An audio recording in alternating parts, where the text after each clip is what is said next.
Começa agora o Rede TV News, com Boris Casoy e Amanda Klein. Boa noite. Olá, boa noite. CCJ da Câmara está reunida e analisa parecer a favor da reforma da Previdência.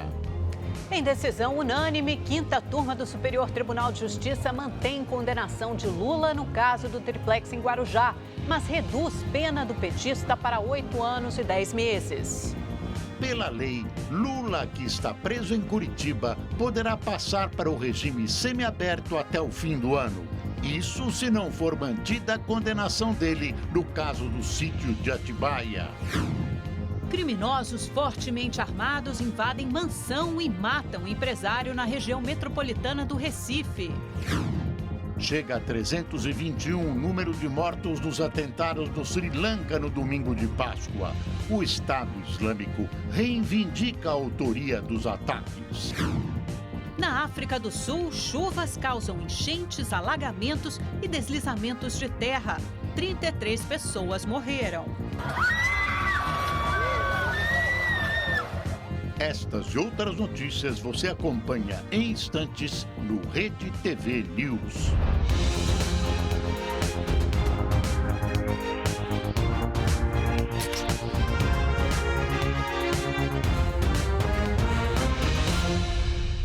A Comissão de Constituição e Justiça da Câmara analisa neste momento a validade do texto da reforma da Previdência. Governo e oposição travam uma disputa para tentar iniciar a votação. O acordo para a votação foi selado depois de uma reunião entre representantes do PP e do PR, que são partidos do Centrão, e o secretário da Previdência, Rogério Marinho. É importante dizer que nunca nenhum projeto da Previdência teve essas alterações ainda na Comissão de Justiça. Não deixa de ser uma atuação mais obtusa do Poder Legislativo. Depois do acordo costurado, Rogério Marinho foi pessoalmente ao Congresso comunicar ao relator as mudanças negociadas. O governo está mostrando que não é intransigente. O governo está demonstrando que tem a capacidade de negociar, de ouvir, de transigir quando for o caso, desde que seja preservado o que nós pretendemos. A gente compreende que esses pontos apresentados pelos partidos aliados podem realmente ser acolhidos por esse relator, serão acolhidos na Comissão de Constituição e Justiça. Para viabilizar a votação, o governo teve que ceder e concordar com a retirada de 4 itens do relatório. Foram excluídos o fim da multa de 40% do FGTS em casos de demissão de funcionários já aposentados, a exclusividade do Executivo para fazer mudanças na Previdência, a concentração do julgamento de processos previdenciários na Justiça de Brasília e a retirada da aposentadoria compulsória de servidores públicos da Constituição. As mudanças negociadas não alteram a economia prevista e só por isso foram acatadas. Mas nos bastidores, aliados avaliam que o governo não deveria ter cedido já na CCJ, pois acaba ficando sem gordura para queimar na próxima fase de tramitação, que é a discussão de mérito na comissão especial. Enquanto o governo e Centrão se entendiam, a oposição também estava reunida, mas para discutir novas formas de barrar a votação. Um dos principais argumentos dos oposicionistas é que o governo não enviou os estudos feitos para elaborar a reforma da Previdência e ainda decretou o sigilo do material. A nossa estratégia hoje continuará sendo a de tentar adiar a votação até que os dados cheguem e possam ser analisados. Obviamente que se o governo faz um acordo com a maioria da comissão, ele vai tentar atropelar essa votação. Para tentar amenizar a repercussão negativa do sigilo da documentação, o presidente da Câmara, Rodrigo Maia, negociou para que os dados completos sejam apresentados na próxima quinta-feira. Ainda assim, o assunto foi repetidamente questionado pela oposição durante a reunião da CCJ, o que irritou o presidente do colegiado e deputados da base aliada. Senhores, está ficando feio. Primeiro os dados. Tem que examinar os dados. Está feio para a CCJ. O que se espera, o que se prevê é uma vitória do governo que, teoricamente, tem maioria na comissão. A oposição está na dela, tenta impor uma derrota ao governo, atrasando a votação. Será interessante atentar para o placar. Se for amplo, bem amplo a favor do Planalto, dará um alento à economia. Mas qualquer vitória será positiva para o governo e também para a economia. Se o governo perder, será o caos. Mas o jogo da verdade começa logo depois da votação, quando começam os debates sobre o conteúdo da proposta. Bom, e vamos saber agora como está a situação, a votação do relatório da Previdência na Comissão de Constituição e Justiça, com a repórter Carol Aguiar, que acompanha durante toda a tarde essa sessão, né? Carol, a votação já começou, tem previsão para que isso aconteça ou a confusão continua reinando aí na CCJ? Boa noite, Amanda. Boa noite, Boris. A votação não começou e a gente não consegue dar muita previsão também de quanto isso vai acontecer, porque ainda existem requerimentos do quix de obstrução da oposição para ser votados. E a sessão é bem confusa. De tempos em tempos, a oposição arruma algum motivo, algum argumento para se levantar, interromper a sessão, então tem bastante confusão. E agora há pouco teve um climão. Eu já vi muito bate-boca, muita discussão aqui na CCJ, mas um climão, como teve agora há pouco, eu nunca tinha visto, viu? Porque a líder da minoria, a deputada Jandira Fegali, trouxe para a pauta um requerimento com 103 assinaturas pedindo a suspensão da tramitação da reforma da Previdência por 20 dias. Esse requerimento não precisa passar por votação na comissão. Ele é protocolado diretamente na Secretaria-Geral da Mesa e depende do presidente da Câmara, Rodrigo Maia, reconhecer essas assinaturas para que ele possa ter efeito. E na hora que a Jandira Fegali falou sobre esse requerimento, o Maia estava na CCJ, ficou aquele climão, ele entrou, ficou um tempo lá na comissão, não falou nada, alguns deputados cobraram essa decisão do presidente da Câmara, ele entrou e saiu e o climão ficou, tomou conta ali do plenário da comissão da CCJ. Ele pode simplesmente não se manifestar e deixar a tramitação correr, mas fica aí a cobrança da oposição em cima do presidente da Câmara, Rodrigo Maia. Caroline Aguiar, ao vivo de Brasília para o Rede TV News. Obrigado, Carol.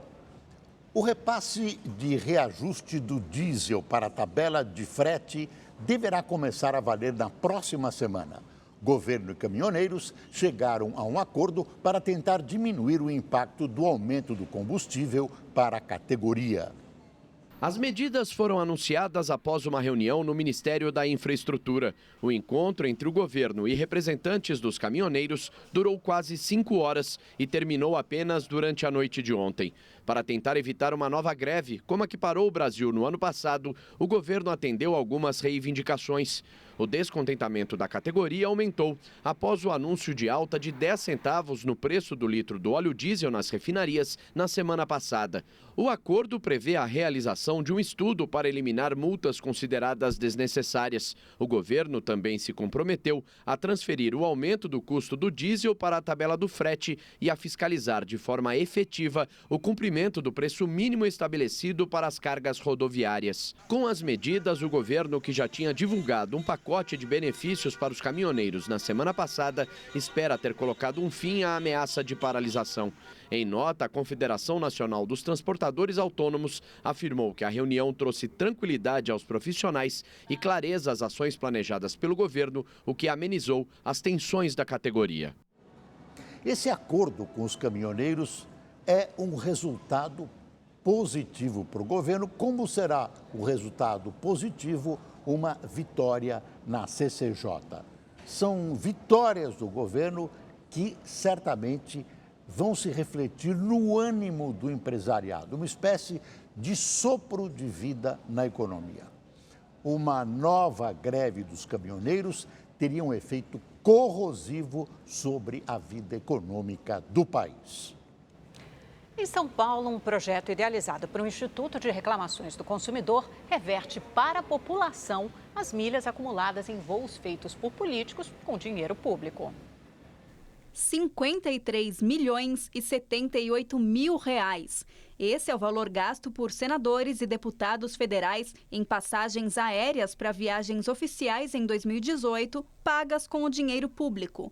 As companhias aéreas convertem os valores dos bilhetes em milhas e os próprios políticos usufruem disso em viagens pessoais. Agora imagina se a gente pudesse usar as milhas dessas viagens para quem precisa e realmente não tem condições de pagar. Foi exatamente o que o Instituto Reclame Aqui imaginou e colocou em prática. A grande maioria falou que topa, que participa, que quer devolver. Alguns falaram que não. Quando falam que não, é geralmente não muito papo. Os que toparam, obviamente, é positivo para a imagem do político e positivo para os eleitores deles, né? Na soma, os mais de 50 milhões de reais gastos pelos políticos rendem quase 30 milhões de milhas, o que pode proporcionar por volta de 1.350 viagens nacionais ou cerca de 270 internacionais. O projeto, chamado Milhas do Povo, lançado há um mês, exibe o ranking dos políticos que mais gastam com viagens e já conseguiu a devolução voluntária de mais de 90 mil milhas que foram usadas em benefício da população. Para poder usar as milhas, a pessoa interessada entra no site do projeto e preenche um cadastro com dados como origem, destino, data, dados pessoais e ainda precisa explicar a necessidade da viagem, que pode ser por motivos de saúde, educação ou para representar o Brasil em campeonatos esportivos, por exemplo. Depois disso, a equipe do Instituto faz uma triagem e avalia os casos que serão aprovados.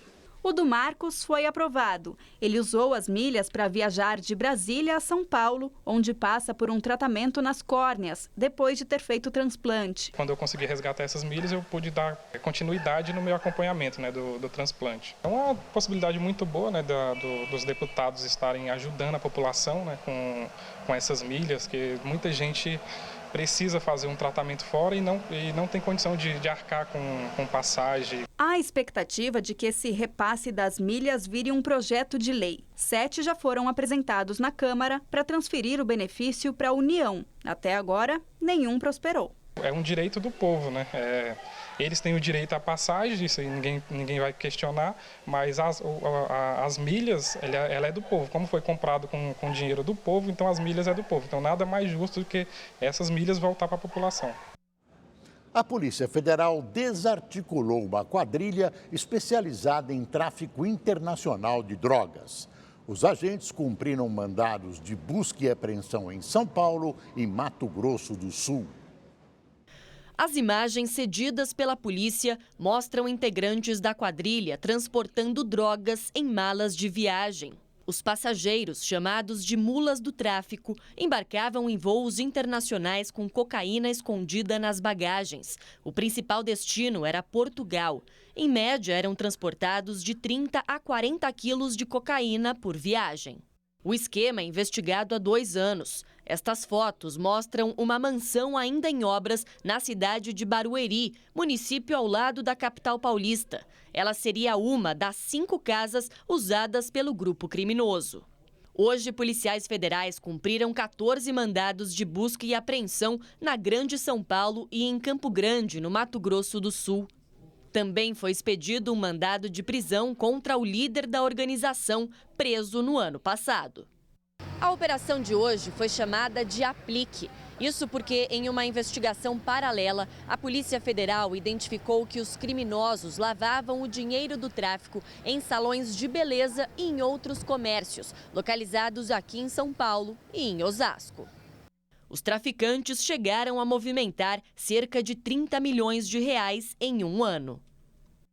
O ex-diretor da Odebrecht no Peru confirmou que a empreiteira repassou ilegalmente dinheiro para o partido do ex-presidente do país, Alan Garcia. Ele se suicidou na semana passada ao receber ordem de prisão por suposto envolvimento no escândalo de corrupção.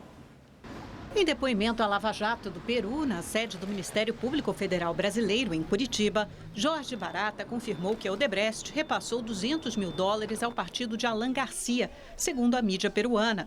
O dinheiro teria sido usado na campanha do ex-presidente em 2006. Ainda segundo a imprensa local, os valores saíram do setor de propinas da empreiteira. Na semana passada, Alan Garcia tirou na própria cabeça ao receber ordem de prisão. Ele era suspeito de envolvimento no escândalo de corrupção da Odebrecht, que admitiu ter pagado $29 milhões em propina no país entre 2005 e 2014, em troca da obtenção de contratos. A Odebrecht marcou indelevelmente a história da América Latina, uma empresa brasileira. Com a colaboração de políticos corruptos, a empreiteira foi uma espécie de câncer que lançou metástases em vários países. O presidente Jair Bolsonaro comandou a reunião semanal do Conselho de Governo com a presença de ministros e do vice-presidente Hamilton Mourão. Antes do encontro, todos foram convocados a participar da cerimônia de hasteamento da bandeira do Brasil. O evento cívico foi realizado no gramado do Palácio da Alvorada, residência oficial da Presidência da República. Jair Bolsonaro estava acompanhado da primeira-dama, Michele Bolsonaro, do vice-presidente Hamilton Mourão e de 21 dos 22 ministros. A cerimônia de hasteamento da bandeira do Brasil foi conduzida pela Guarda Presidencial. Após a cerimônia, o presidente Jair Bolsonaro e os ministros participaram da reunião do Conselho de Governo, que costuma ocorrer toda a semana. E pela primeira vez, ela foi transferida aqui do Palácio do Planalto para o Palácio da Alvorada. O encontro faz parte da gestão de Bolsonaro desde que ele tomou posse. Os ministros fizeram uma breve apresentação das ações de cada pasta, mas o principal assunto discutido foi a reforma da Previdência. À tarde, o presidente recebeu o governador de São Paulo, João Dória. Na saída do encontro, o tucano reafirmou o apoio à reforma da Previdência e anunciou que a CEAGESP, uma das principais empresas estatais brasileiras de abastecimento, vai deixar de ser de responsabilidade do Ministério da Agricultura e passará para o governo paulista. Inclusive, mudará de local. Nós vamos ter mais permissionários, uma condição melhor física e operacional. Este novo local será próximo a uma rodovia que permitirá uma interligação mais rápida e eficiente com o Porto de Santos e com as demais rodovias federais e estaduais.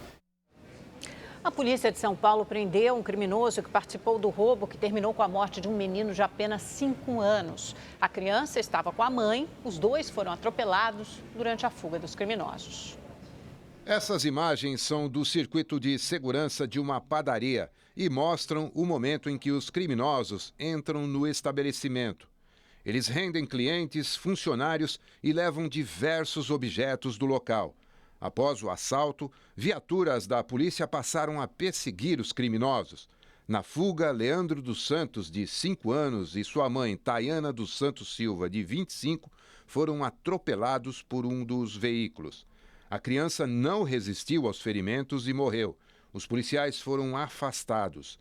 A ouvidoria das polícias do estado abriu uma investigação para apurar o caso. Criminosos invadiram uma mansão e mataram um empresário na região metropolitana do Recife.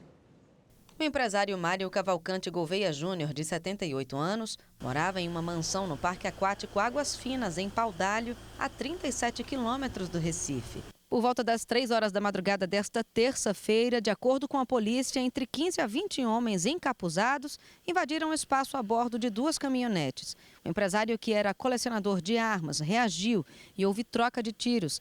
Ele chegou a ser socorrido de helicóptero para um hospital privado no Recife, mas não resistiu. Informações preliminares apontam que armas e um baú foram roubados. O vigilante do local, que também foi rendido, conversou com a nossa reportagem.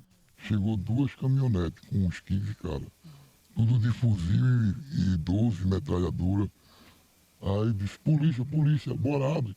Aí como eu estava nervoso, não conseguia abrir, pularam. 4 pularam, me pegaram logo por aqui, me deu a chave. Aí ele mesmo abriu, foi direto para a casa do piloto, quebraram a casa todinha, atrás de arma, pegaram as armas que estavam na casa do piloto. Depois me pegaram por aqui, direto para a casa do seu Mário. Aí lá foi fatal. O erro dele foi ele ter reagido. Que a gente gritou, seu Mário, não reaja não. É muita gente, mas não. Na troca de tiros, um suspeito foi baleado. Ele está internado sob custódia da polícia. Esse veículo foi encontrado na manhã de hoje com manchas de sangue. A polícia suspeita que ele tenha sido usado no crime. Peritos acreditam que os criminosos tentaram incendiar o carro antes de abandoná-lo. A polícia apreendeu as armas usadas pelos policiais acusados de matar um gari na noite de ontem no Morro do Vidigal, zona sul do Rio de Janeiro. O gari comunitário William de Mendonça Santos, de 41 anos, morava e trabalhava no Vidigal. Ele foi baleado na noite de ontem. Testemunhas contaram que William foi atingido quando saiu para procurar o filho, de 13 anos, durante um tiroteio. O gari chegou a ser socorrido, mas não resistiu. Os moradores da comunidade acusam os policiais de terem matado William e alterado a cena do crime e protestaram. O batalhão de choque foi chamado e usou bombas de gás lacrimogênio para conter os manifestantes. Em nota, a Polícia Militar disse que os PMs contaram que foram atacados durante um patrulhamento de rotina dentro da comunidade. Houve confronto e, quando acabou o tiroteio, encontraram a vítima ferida. As armas foram apreendidas para fazer um confronto balístico para saber se os tiros que atingiram o gari partiram delas. Uma operação contra a pirataria prendeu hoje uma carga de relógios falsificados avaliados em 4,5 milhões de reais no Brás, região central de São Paulo. Peças falsificadas foram apreendidas pela Receita Federal e pela Prefeitura de São Paulo. Marcas originais fizeram a denúncia. De acordo com os fiscais, a carga apreendida é suficiente para encher 2 caminhões. Os envolvidos responderão em liberdade. Morreu queimado hoje em Belo Horizonte Paulo Seabra Anísio, de 23 anos, depois que o padrasto colocou fogo em casa por não aceitar o fim do relacionamento com a mãe dele. Hélida Maria Seabra, de 58 anos, e outro filho estão internados. Ela e os 2 filhos foram feridos por tiros e sofreram queimaduras depois que o homem colocou fogo em 2 cômodos da casa. O agressor morreu no local. Em Fortaleza, a polícia encontrou hoje uma casa com dezenas de mudas de maconha. Diversas espécies eram cultivadas no imóvel, equipado com sistema de estufa e estrutura com controle de temperatura. Um homem de 29 anos foi preso. Com mais de 140 mil infectados, a epidemia de dengue avança em Minas Gerais. Para tentar melhorar o atendimento aos doentes e combater o mosquito transmissor, o estado decretou hoje situação de emergência. Os números são alarmantes. Mais de 1.200 casos de dengue por dia em Minas Gerais desde o início do ano. A epidemia da doença sobrecarrega hospitais e postos. Estou aqui desde 10h20 da manhã, foram fazer a minha triagem depois de 2h10. Não sei que horas que eu vou ser atendida, se eu tiver de morrer, eu vou morrer. Essa unidade de hidratação para doentes em Belo Horizonte abriu na noite de ontem e vai funcionar 24 horas. Hoje já estava com todos os 25 leitos ocupados. A Laís esperava na triagem há mais de 5 horas. Está aqui procurando um meio de ser atendido. Infelizmente, a saúde pública em si não ajuda muito. Desde janeiro, já são 140.700 casos de dengue em Minas Gerais. 14 pessoas morreram, mas o número pode ser ainda maior, já que a morte de 57 pessoas que estavam com sintomas da doença ainda é investigada. Na região de Belo Horizonte, com o segundo maior número de casos, a UPA está assim, lotada. Eu cheguei aqui, era 6 horas da manhã e não tem atendimento. Eles vão esperar o quê? Todo mundo morrer para ser atendido? Bem próximo do posto de saúde, encontramos muito lixo acumulado. Nessa bacia construída para impedir enchentes na região, tinha água parada e até uma criação de porcos. Esqueceram de nós. Nós somos largados aqui, nós somos as traças aqui, ó. A Secretaria da Saúde de Minas promete 6 milhões de reais para as cidades com maior número de doentes, mas também pede ajuda da população. Um levantamento mostra que 80% dos focos estão dentro de residências. É fundamental que exista prevenção, porque senão nós vamos perder a batalha contra o mosquito. Senão vai ser mais um ano de epidemia, então é fundamental o cuidado pessoal da população. A gente se vê de pés e mãos atadas, porque o lixo foi recolhido semana passada e vocês podem ver que está essa situação aí, ó, que é um estado de calamidade.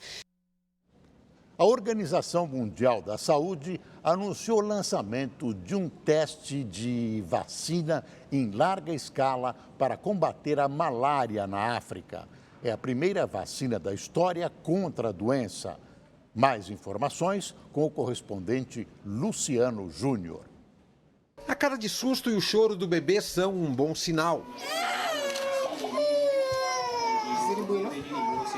O pequeno, nascido no Malawi, foi um dos primeiros a receber a histórica vacina desenvolvida ao longo de 30 anos. A Organização Mundial de Saúde acredita que esta picada pode ser o começo do fim da doença, que a cada 2 minutos tira a vida de uma criança no mundo. A maioria dos casos é no continente africano. A malária é transmitida pelo mosquito Anopheles. Convulsões e hemorragias estão entre as complicações da doença. Cientistas concluíram que a vacina oferece proteção parcial. Nos testes, foi eficiente em 4 para cada 10 casos. O projeto piloto, do qual Quênia e Gana também farão parte, deve imunizar 360 mil crianças por ano. As vacinas serão dadas em 4 doses. De acordo com o diretor-geral da OMS, elas são uma ferramenta promissora para encontrar respostas com potencial de salvar milhões de vidas. We can beat this disease once and for all. Uma estatística da própria Organização Mundial de Saúde aponta que os casos da doença voltaram a crescer nos últimos 2 anos. Só na África, a malária mata anualmente cerca de 250 mil crianças. Os riscos maiores são para aquelas que têm menos de 5 anos de idade. De 2000 a 2015, a doença estava bem controlada. No entanto, em 2016, o número de casos chegou a 217 milhões e no ano seguinte saltou para 219. O objetivo da OMS é reduzir o índice de mortes em 90% até 2030. A organização alerta que outras ações preventivas, como o uso de mosquiteiros e inseticidas, não podem ser abandonadas. De Paris, Luciano Júnior para o Rede TV News. E chegou a hora de saber como fica o tempo amanhã em todo o Brasil com a Gabriela de França. Oi, Gabi, boa noite. Boa noite, Amanda, Boris, ótima noite para você aí de casa. Olha, antes da gente ver como fica o tempo amanhã, vamos falar da chuva que tem caído em tudo quanto é parte do Brasil. Em Goiânia, gente, um idoso ficou preso dentro do carro durante um temporal. Por sorte, alguns policiais passavam pelo local e conseguiram resgatá-lo. Ele contou aos policiais aí que ficou bastante desesperado. Dá para ver aí o vídeo, o momento do resgate. Guarujá amanheceu debaixo de muita água. A gente vê aí em apenas 30 minutos de chuva, olha só, as ruas ficaram completamente alagadas. Em alguns pontos formou até uma onda. Os moradores contaram aí que a quantidade de lixo, espalhado pela rua acabou contribuindo aí para esse cenário, de bastante enchente. Bom, amanhã o tempo volta a ficar firme no Guarujá, o ar fica mais seco, o tempo fica mais aberto, em boa parte aqui do Sudeste. Ainda fica um pouco encoberto, só que, olha, no litoral do Espírito Santo, em algumas áreas aqui do sul de Minas e do Norte Paulista, podem ocorrer algumas pancadas de chuva no período da tarde, mas é o sol que vai predominar. Na capital paulista amanhã, o tempo fica bastante aberto, viu? A gente vai fazer um tour por lá. Em São Paulo, gente, de manhãzinha até tem uma sensação de friozinho, a mínima fica na casa dos 17 graus, mas à tarde com o sol esquenta e chega aos 27 graus. No Rio de Janeiro, essa variação de temperatura é ainda maior. Pela manhã, 18 graus, depois chega aos 33 graus com bastante sol nessa quarta-feira. E o tempo fica assim, aberto, seco, ensolarado, em áreas aqui do interior do Nordeste até o norte de Minas, também no sul gaúcho, entre Santa Catarina e algumas áreas aqui do sul do Mato Grosso do Sul. A chuva mais significativa, mais uma vez, fica aí nas áreas mais ao norte do Brasil, destaque para a faixa norte do Nordeste, muita chuva também em áreas do litoral da Bahia e bastante chuva amanhã no centro-oeste, entre Brasília e Cuiabá. Tem alerta para temporal, chuva forte com raios em Manaus, Boa Vista, que apesar de não ter sol amanhã, o ar vai estar bastante abafado, máxima de 37 graus. Em São Luís, mais chuva lá para o Maranhão. Chove também a qualquer hora em Vitória, com máxima de 32 graus, tempo instável. Em Recife, com 30 graus, sol o dia todo em Campo Grande, por lá, máxima também de 30 graus. Eu fico por aqui, uma ótima noite aí para todo mundo. Até amanhã. Tchau, tchau. Boa noite, Gabi. Pesquisadores descobriram uma nova espécie de preguiça gigante que teria vivido no Brasil há mais de 20 mil anos. Os fósseis foram encontrados em Minas Gerais e na Bahia. Especialistas brasileiros e canadenses ajudaram. Eles trabalharam no estudo que levou mais de 20 anos para ser concluído. Esta réplica de uma preguiça gigante encontrada em 1842 na região metropolitana de Belo Horizonte é um dos fósseis que mais chama a atenção no Museu de Ciências Naturais da PUC Minas. A nova espécie, descoberta pela equipe do museu, também é acima da média. Tem o tamanho de um boi. O animal recebeu o nome científico de Glossotherium fênesis, uma homenagem a todos que ajudaram na recuperação do museu após o incêndio de 2013. Fênesis é aquela fábula grega, não é? De que tinha uma ave, a fênix, que não conseguia morrer porque ela se desfazia nas cinzas e renascia das próprias cinzas. O estudo levou mais de 20 anos para ser concluído. Especialistas brasileiros, canadenses e argentinos fizeram diversas comparações para ter certeza que o que foi encontrado não era de uma espécie já conhecida. A equipe de estudiosos analisou mais de 200 partes do corpo de diferentes animais da mesma espécie. Um desses fósseis é esse aqui, olha só, um fêmur de aproximadamente 40 centímetros encontrado na Bahia. Esses dois crânios também mereceram atenção especial dos pesquisadores. Meu dedo cabe aqui tranquilamente, mas neste praticamente não cabe. Quando nós vamos, por exemplo, aos arcos que estão aqui, um é maior, outro menor, são ligeiras adaptações que só podem ser explicadas porque um é macho e outro é fêmea. As preguiças gigantes foram extintas há cerca de 10 mil anos. No Brasil, elas viveram entre Minas Gerais e a região da Amazônia, o que mostra a capacidade de adaptação da espécie, que tem origem sul-americana e com o tempo migrou para o norte. O artigo com os detalhes da nova descoberta foi publicado numa das principais revistas de paleontologia do mundo. É uma experiência inenarrável. Eu tive a oportunidade, não é, de encontrá-lo. É um trabalho realmente apaixonante. No Rio de Janeiro, formandos de várias faculdades não conseguiram realizar o sonho da formatura. Isso porque uma empresa simplesmente cancelou o evento no dia da festa. Alunos e convidados só foram avisados quando chegaram ao local e se depararam com as portas fechadas. Arrumados para uma noite de gala. Assim, formandos e convidados chegaram para o baile de formatura na Barra da Tijuca, zona oeste do Rio. Mas logo na entrada, a decepção.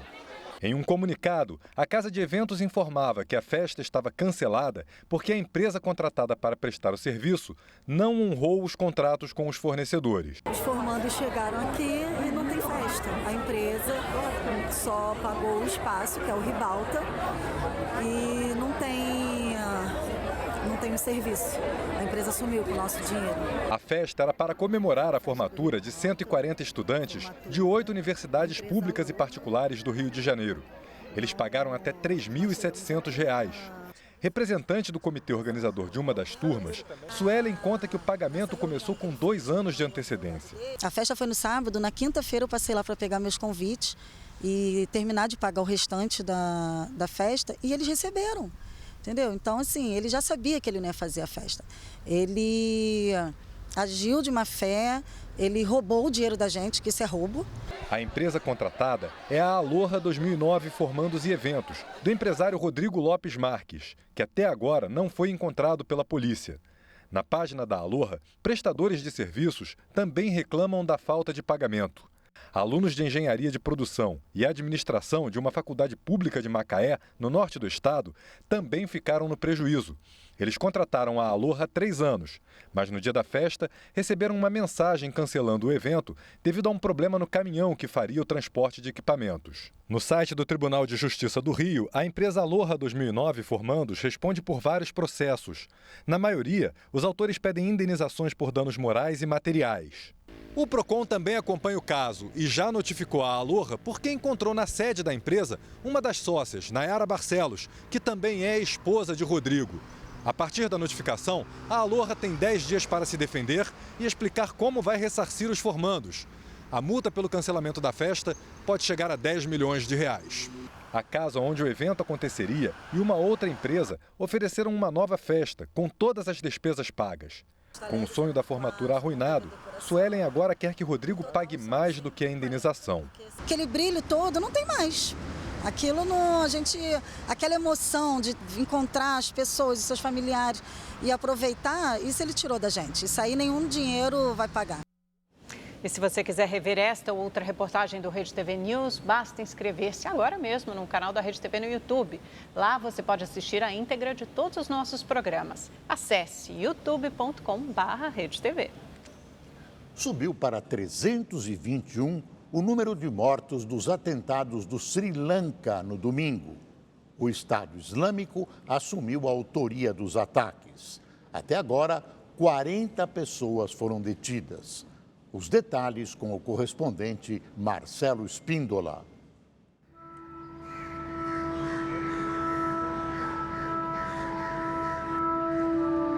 O Sri Lanka amanheceu com homenagens às vítimas das 8 explosões que aconteceram no domingo.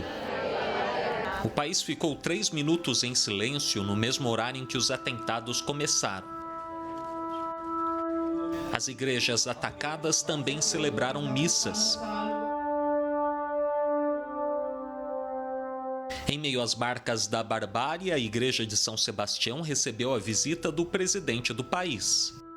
Maithripala Sirisena também compareceu a velórios e conversou com os parentes das vítimas. Em seguida, foram realizados os primeiros enterros.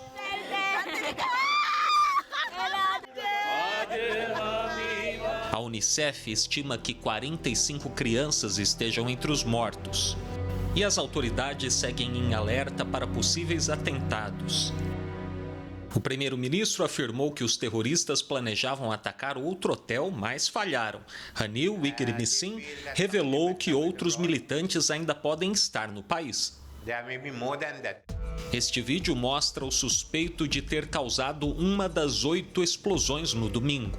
O homem carrega uma mochila grande, no caminho da igreja faz um rápido carinho em uma criança. Depois segue para uma porta lateral e entra. As imagens não mostram, mas, segundo a polícia, é quando ele detona os explosivos. Só ali cerca de 110 pessoas morreram.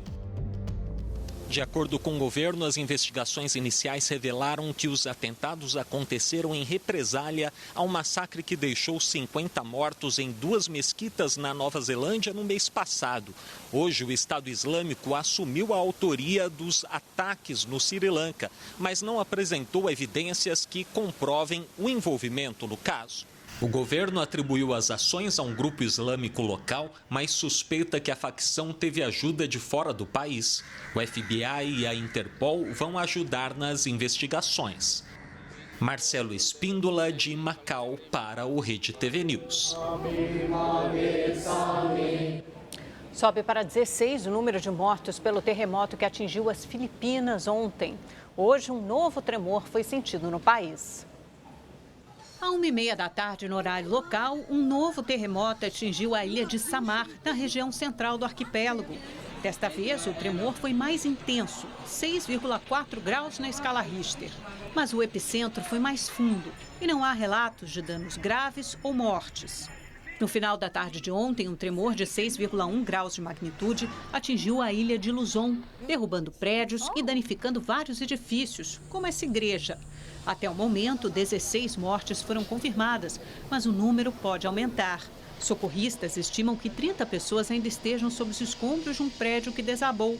Segundo a imprensa local, quase 100 voos foram cancelados entre ontem e hoje. O governo filipino declarou estado de calamidade.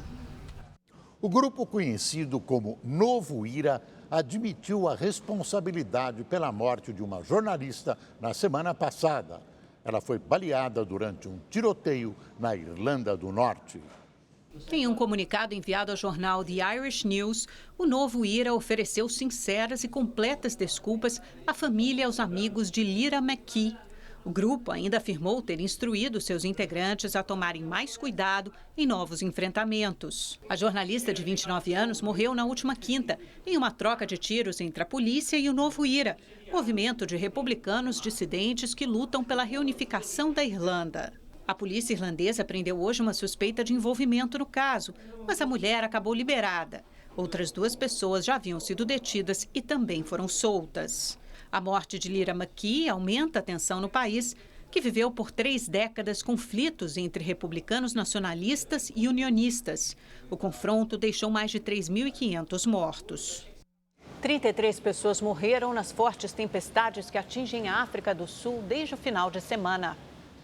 Moradores registraram imagens impressionantes da enchente na região de Durban, na costa leste da África do Sul. Rodovias ficaram alagadas, houve deslizamento de terra e várias casas desabaram. Militares sul-africanos estão na região para auxiliar no resgate de vítimas. Segundo o governo, pelo menos 145 pessoas ficaram desabrigadas, 42 ficaram feridas e 10 crianças ainda estão desaparecidas. O Serviço de Meteorologia local alerta a população para novas tempestades, que devem acontecer até amanhã. Agora o esporte. Gonzalo Carneiro está suspenso provisoriamente por suspeita de uso de cocaína. O atacante do São Paulo aumenta a lista de jogadores com problemas com a droga. Nem o técnico Cuca esperava administrar tanto problema na chegada. Depois de perder a final do Paulistão para o arquirrival Corinthians, hoje foi a vez de falar sobre o doping de Gonzalo Carneiro. A gente não pode fazer o julgamento, hoje tem que pensar primeiro no ser humano, esperar, ver o que é que vai ser resolvido pela FIFA. O jogador foi flagrado na partida diante do Palmeiras no dia 16 de março. O atleta tinha cocaína na urina. O prazo para ele pedir a contraprova termina amanhã. O São Paulo alegou que o jogador não entrou em campo na final contra o Corinthians porque estava com tendinite. Mas a verdade é que o clube também já sabia do problema. Carneiro conversou com o Cuca no sábado e os dois chegaram a chorar. Estava sabendo já na semana passada do ocorrido, até antes do próprio jogador. Então teve um dia da semana, não me lembro se foi quarta ou quinta-feira, que eu estava dando treino. Quando eu vi ele passando, falei: Gonzalo, quero falar com você, espera depois do treino. Ele veio ali, fiquei conversando com ele assim na boca da noite. O empresário Pablo Bentacur, em entrevista para uma rádio uruguaia, defendeu o atacante. Ele não sabia nem sequer o que estava consumindo, ele pensou que era outro tipo de coisa, que era um cigarrillo. Gonzalo estava lesionado, estuvo 8 meses em São Paulo sem jogar e isso le afectou a uma profunda depressão, da qual era muito difícil sair.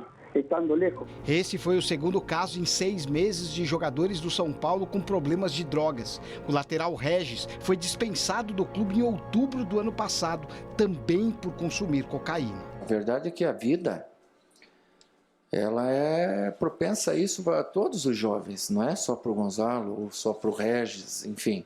Agora a gente tem que acolher e ver o que aconteceu para ajudar o jogador nesse momento.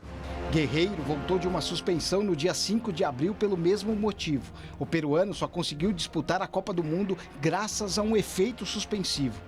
A substância também afetou a carreira do jovem Diogo Vitor dos Santos, que foi punido por 2 anos e só voltará aos gramados em abril de 2020. A cocaína também destruiu a vida de Valdirã, ex-Vasco da Gama, que largou a carreira para viver nas ruas e foi encontrado morto há 3 dias.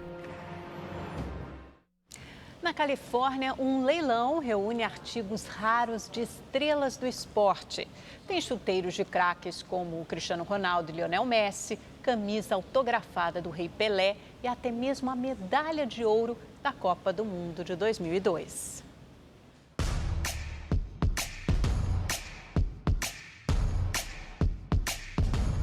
Objetos cheios de história. Se você quiser a medalha da final da Copa do Mundo de 2002, pode dar um lance inicial de $40 mil, ou seja, cerca de R$150 mil. Mas se seu poder aquisitivo não for tão grande assim, não se preocupe. Tem a chuteira que Messi marcou o gol de número 500. O valor do lance começa em R$20 mil. Média de preço para levar a chuteira que Cristiano Ronaldo usou em sua estreia pelo Real Madrid. Mas quem nunca sai de moda é Pelé.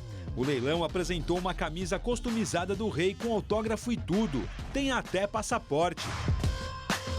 Martin Nolan, diretor da casa de leilão, disse que o futebol nos Estados Unidos está cada vez mais popular. Que Pelé é um ícone fantástico e um grande embaixador do esporte pelo mundo. Por isso, os itens do ídolo são os mais procurados. O leilão será dia 25 de abril em Beverly Hills, na Califórnia. Quem dá mais? A 5ª turma do Superior Tribunal de Justiça decidiu por unanimidade reduzir a pena do ex-presidente Lula. A defesa do petista havia entrado com recurso no STJ pedindo a nulidade do processo ou a redução da condenação no caso do triplex no Guarujá. A sessão começou com a leitura do voto do relator, ministro Félix Fischer. O magistrado negou pedidos feitos pela defesa, como o encaminhamento do caso para a Justiça Eleitoral, mas foi favorável à redução da pena de 12 anos e 1 mês para 8 anos e 10 meses. Exaspera em 9 meses cada uma das retoriais, considerando o intervalo de apenamento estabelecido no preceito secundário do tipo incriminador, o qual estabelece a pena de 2 a 12 anos, fixando assim a pena base em 5 anos de reclusão. E item 28, já na segunda fase de aplicação da pena, deverá ser mantido atenuante incerto no artigo 65, inciso 1º do Código Penal, todavia com a redução fixada pelo egrégio Tribunal de Origem no patamar de 1/6, restando a reprimenda concretizada, portanto, em 4 anos e 2 meses de reclusão. Em seguida, os ministros Jorge Mussi, Reinaldo Soares e Ribeiro Dantas acompanharam o relator. Estou votando no sentido de dar parcial provimento ao agravo regimental para reduzir a pena privativa de liberdade combinada ao recorrente em 8 anos, 10 meses e 20 dias de reclusão. A pena definitiva de corrupção passiva vai fixada em 5 anos e 6 meses e 20 dias e para o crime de lavagem, 3 anos, 4 meses de reclusão, totalizando 8 anos, 10 meses e 20 dias. Com relação ao crime de corrupção passiva, a pena base deve ser fixada em 5 anos, ante a presença de 4 vetoriais negativas, com aumento de 9 meses por cada um. Em seguida, deve-se reduzir a reprimenda em 1/6, fixada pelo Tribunal de Origem, considerando a incidência da atenuante do 65, inciso 1º do Código Penal, chegando-se a 4 anos e 2 meses. O ex-presidente Lula foi condenado a 12 anos e 1 mês de prisão pelos crimes de corrupção passiva e lavagem de dinheiro no caso do triplex do Guarujá. Ele está preso desde abril do ano passado. Em novembro, o ministro Félix Fischer já havia negado um recurso da defesa de Lula que tentava reverter a condenação do Tribunal Regional Federal da 4ª Região. A defesa recorreu novamente ao STJ. Os advogados alegaram que não há provas no processo e que a condenação foi baseada apenas em uma delação do empresário Léo Pinheiro, dono da construtora OAS. A defesa argumentou também que a Justiça Federal não tinha competência para analisar o caso, com base na decisão recente do STF de que crimes relacionados à Caixa 2 de campanha devem ser julgados pela Justiça Eleitoral. Os advogados pediam a anulação do processo ou a diminuição da pena, o que acabou acontecendo. Expressamos a inconformidade da defesa em relação ao resultado, já que entendemos que a absolvição é o único resultado possível. Por isso, vamos recorrer. Com a decisão do STJ, o ex-presidente Lula poderia deixar a cadeia em setembro, porque já teria cumprido 1/6 da pena. Neste caso, poderia pedir progressão de regime do fechado para o semiaberto. Mas o petista possui mais processos em julgamento. Ele foi condenado também no caso do sítio de Atibaia, em primeira instância, a 12 anos e 11 meses de prisão. Se a Justiça Federal, que é a segunda instância, mantiver a condenação, Lula não poderá pedir a progressão para o regime semiaberto. Na falta de algo para comemorar, os petistas festejam a próxima possível libertação de Lula ainda neste ano. Ele provavelmente vai passar para o regime semiaberto. Sai durante o dia e dorme na prisão.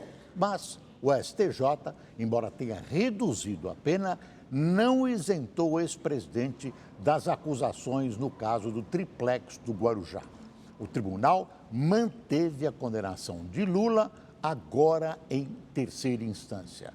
É bom lembrar que o ex-presidente, você já ouviu, eu estou repetindo, ainda tem pela frente o processo do sítio de Atibaia, que pode lhe render outra condenação em segunda instância, o que não permitiria a progressão de sua pena do processo do triplex ainda este ano. E vamos voltar a Brasília com a repórter Caroline Aguiar, que acompanha a análise do texto da reforma da Previdência na Comissão de Constituição e Justiça da Câmara. E aí, Carol, vai ter votação hoje ou o kit obstrução da oposição está surtindo efeito? Olha, Amanda, por enquanto o kit de obstrução está fazendo efeito e se vai ter votação é a pergunta de $1 milhão. Nesse momento, a comissão analisa um requerimento para adiamento da votação por 4 sessões. Agora há pouco, o governo conseguiu derrubar um outro requerimento que pediu adiamento por 5 sessões, mas agora tem esse de 4, de 3 e assim sucessivamente.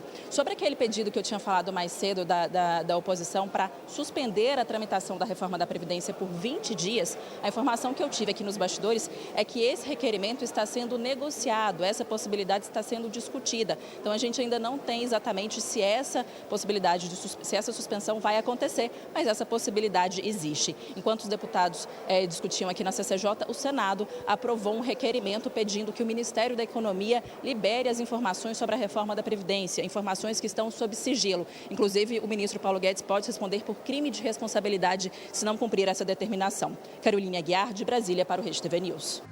Hoje é dia de São Jorge, um dos santos mais populares da Igreja Católica, recebeu homenagens em diversas partes do mundo. No Rio de Janeiro, milhares de fiéis foram agradecer pelas graças alcançadas em nome do Santo Guerreiro. Flores, fitinhas, camisetas, santinhos, velas e até a espada de São Jorge. São muitas as formas de demonstrar a devoção. São Jorge para mim é tudo, entendeu? É graças alcançada, bênção, entendeu? Proteção. São Jorge para mim é o que me representa. Já é uma tradição. Todos os anos, cerca de 150 mil pessoas vêm à Igreja do Santo Guerreiro, aqui no centro do Rio, participar das missas celebradas de hora em hora.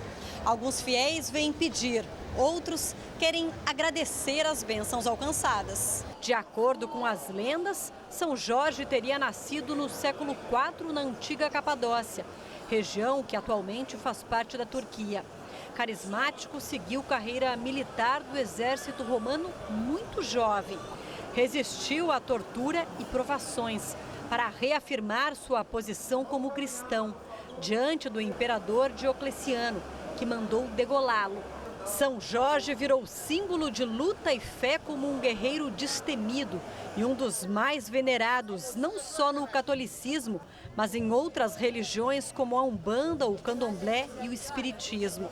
E tornou-se padroeiro em diversas cidades do mundo. Representa a pessoa forte, a pessoa corajosa, a pessoa vitoriosa, que mesmo diante dos desafios da vida não abaixa a cabeça e continua guerreando para poder vencer as batalhas do dia a dia. E o Rede TV News fica por aqui. Uma ótima noite para você.